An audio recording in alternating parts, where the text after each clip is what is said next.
Written by Justin Richards and released in May 2018, The Shadow of London is the 5th story in the 7th series of the 4th Doctor Adventures and stars Tom Baker and Louise Jameson as the 4th Doctor and Leela.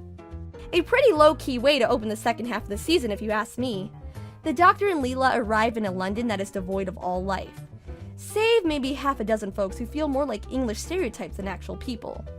Not only that, but there's a grisly killer on the loose not content with less than 1% of the population still standing. Time to investigate.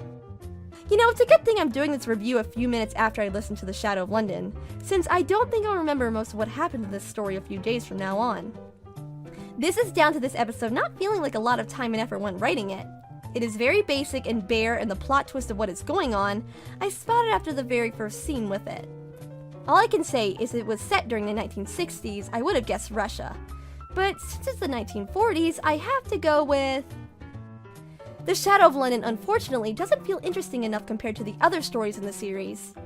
This is a shame though, as I can easily see this story serving as a series-long plot arc. Instead, we can just get enough of it to get through the hour.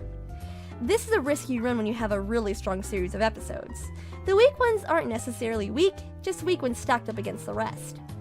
Moving on to the cast, Leela and the Doctor also feel very low-key, as though they're just there because they're the main characters.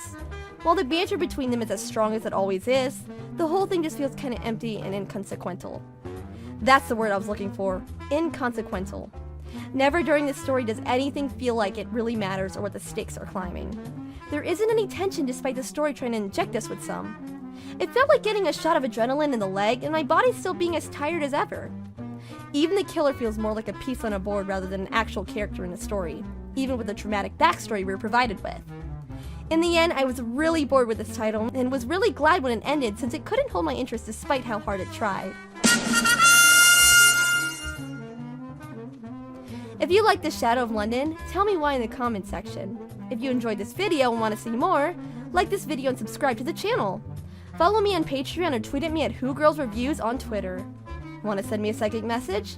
I should warn you that my telepathic Wi-Fi is down this week. Sorry about that. Until next time.